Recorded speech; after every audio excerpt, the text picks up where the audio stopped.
प्रणाम, आदाब। आप सभी को हमारा नमस्कार। हमारा अप्रैल देख के आपको पता चल ही गया होगा कि हम आपके हैं कौन।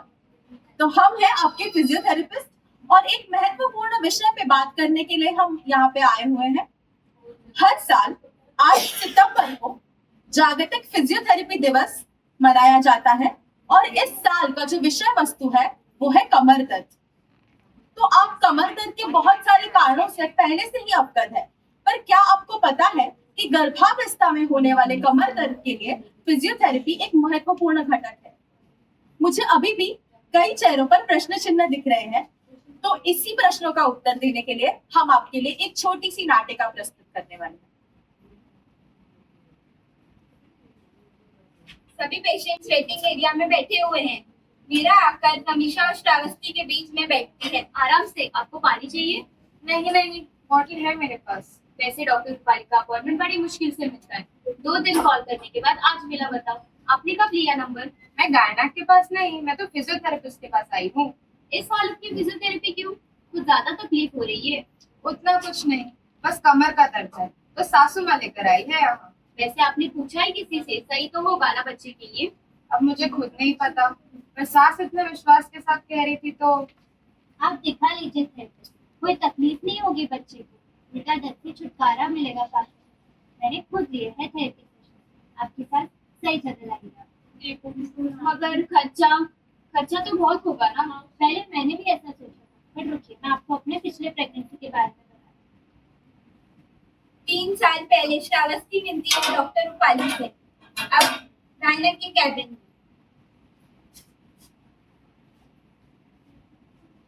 नमस्ते मैम। क्या मैम, आपका अपॉइंटमेंट कितना लेट मिलता है पता है आपको? अब मैं क्या ही कर सकती हूँ। वैसे रिपोर्ट्स आ गए आपके? ये कमर के दर्द ने तो बड़ा परेशान कर रखा है। मेरी पड़ोसन चाहती है इसके लिए फिजियोथेरेपिस्ट के पास। क्या मुझे भी जाना चाहिए? मैंने तो आपको लास्ट विजिट में ही बोला था शुरू करने थेरेपी सेशन, आपने अब तक नहीं दिखाया। पर मैंने सोचा कि वो ऐसा क्या कराएंगे जो आप नहीं करा सकते हो। देखिए, थेरेपी सेशन नॉर्मल चेकअप से अलग होता है। अब जब आगे चलकर आपका बॉडी पेन बढ़ेगा तो पेन किलर तो नहीं प्रिस्क्राइब कर सकते।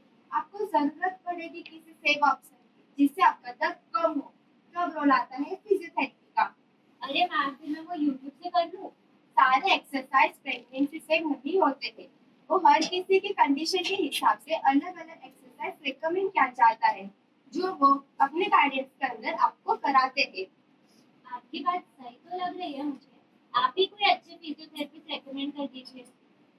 यहीं पर सेकेंड फ्लोर पर डॉक्टर शुभम बैठे हैं।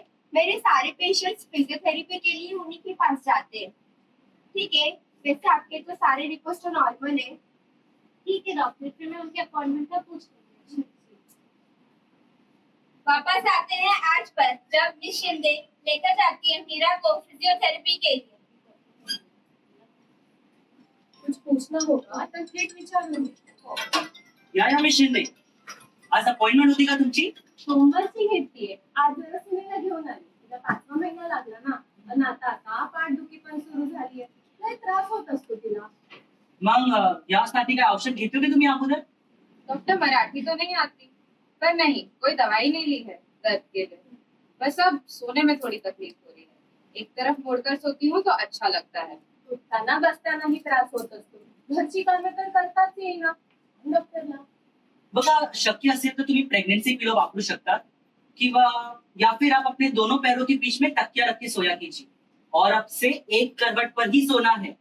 सबसे बेस्ट रहेगा अगर आप अपने बाई और अगर मुंह मोड़कर सोए तो। और ध्यान रखें, भारी वजन बिल्कुल भी नहीं रखना है। अगर उठाना भी पड़ा तो नीचे झुक के बिल्कुल भी नहीं उठाना है। आपको पहले नीचे बैठना है, अपनी पीठ सीधी करनी है और फिर आप वजन उठा सकते हैं. ठीक है? आणि जरा तुम्ही पण लक्ष द्या इच्छावर. हो नक्की। डॉक्टर, मैंने सुना था प्रेगनेंसी के लिए एएनसी क्लासेस होते हैं, वो क्या होते हैं? हाँ, एएनसी क्लासेस यानी एंटीनेटल क्लासेस, जिसका अर्थ होता है प्रसव पूर्व कक्षा. क्या वो क्लासेस ज्वाइन करना मेरे लिए ठीक रहेगा? हाँ, क्यों नहीं. एएनसी क्लासेस में जो एक्सरसाइजेस सिखाए जाते हैं वो प्रेगनेंसी सेफ ही होते हैं और तुम्हारे लिए जो सबसे बेस्ट रहेगा वही तुम्हें बताया जाएगा. और इसी के साथ साथ पीएनसी क्लासेस भी होते हैं जो आपको आपकी डिलीवरी के बाद यानी बेबी के जन्म लेने के बाद अपने बच्चे का और बेहतर तरीके से कैसे ख्याल रखना है वो सिखाते हैं। पर डॉक्टर, डिलीवरी के टाइम इस सब का कुछ बेनिफिट रहेगा? इन जनरल हमें फिजियोथेरेपी का क्या फायदा होगा? एक्सरसाइज फिजियोथेरेपी से आपको आपके दर्द से राहत तो मिल ही जाता है, लेकिन इसी के साथ साथ आपको जो ब्रीदिंग टेक्निक्स यानी सांस लेने के व्यायाम जो सिखाए जाते हैं वो आपको आपके प्रेगनेंसी के टाइम बहुत हेल्पफुल होते हैं, जो आपको आपके ब्लड प्रेशर को मेंटेन रखने में बड़ा हेल्प करते हैं। और ये सिर्फ आपको आपके प्रेगनेंसी के टाइम पर ही नहीं बल्कि आपके बेबी के बॉर्न होने के बाद भी आपकी सहायता करते हैं। नॉर्मली ऐसे देखा गया है कि डिलीवरी के बाद जो पीठ का दर्द होता है वो कुछ हफ्ते या कुछ महीने के बाद ठीक हो जाता है, लेकिन ऐसा भी देखा गया है कि इसे ठीक होते होते कई साल निकल जाते हैं। इसलिए आपके हेल्थ के लिए, आपके बेबी के सेफ्टी के लिए जो सबसे बेस्ट रहेगा वही रेकमेंड किया जाए। सांगितलं होतं मी सुनेला की चल एकदा फक्त फिजिओथेरपीला, मग कशी तब्येत सुधारते तुझी. आणि तुमच्या गुडघ्याची दुखणी कशी आहे पहिल्यापासून? आता कमी झाले. लेकीच्या लग्नाला नाचून आली मी. आता नातवंड झाले की त्यातही गार्डनला घेऊन जाऊ रोज. आता आली ताकद पहिल्या जितकी. खरंच फिजिओथेरपी मध्ये कमाल आहे. बरं बरं, भेटू आपण.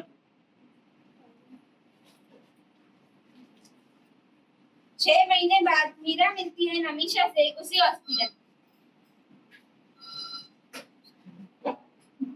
अरे आप यहाँ कैसी है आप? और छोटू कितने महीने का हुआ? परसों ही दूसरा महीना लगा है। और आपकी डिलीवरी कब हुई? वो बच्चे के साथ आपकी माँ थी क्या? हाँ, वो वैक्सीनेशन का नंबर आया ना इसीलिए गए। और वैसे भी माँ के पास ही रहता है बच्चा, मैं तो उठा भी नहीं पा रही थी। ऐसे क्यों? इतने कॉम्प्लिकेशंस हुए थे आपको डिलीवरी के बाद? अब बड़ा चढ़ा कर नहीं बोल रही, जो कमर दर्द आया ना वो बस रह ही गया मेरे साथ। पर आप तो फिजियोथेरेपी लेने वाली थी ना? आपने तो डॉक्टर रूपाली से बात भी की थी इस बारे में। डॉक्टर रूपाली ने कहा तो था मगर मैंने ही बात नहीं मानी। देर नहीं हुई है, आप अब भी थेरेपी सेशन स्टार्ट कर सकते हो। खुद के एक्सपीरियंस से बता रही हूँ, बहुत फर्क पड़ता था। चलो आपकी बात मानते हैं, मैं अपॉइंटमेंट लेकर रखती हूँ। मिलते हैं फिर। जरूर।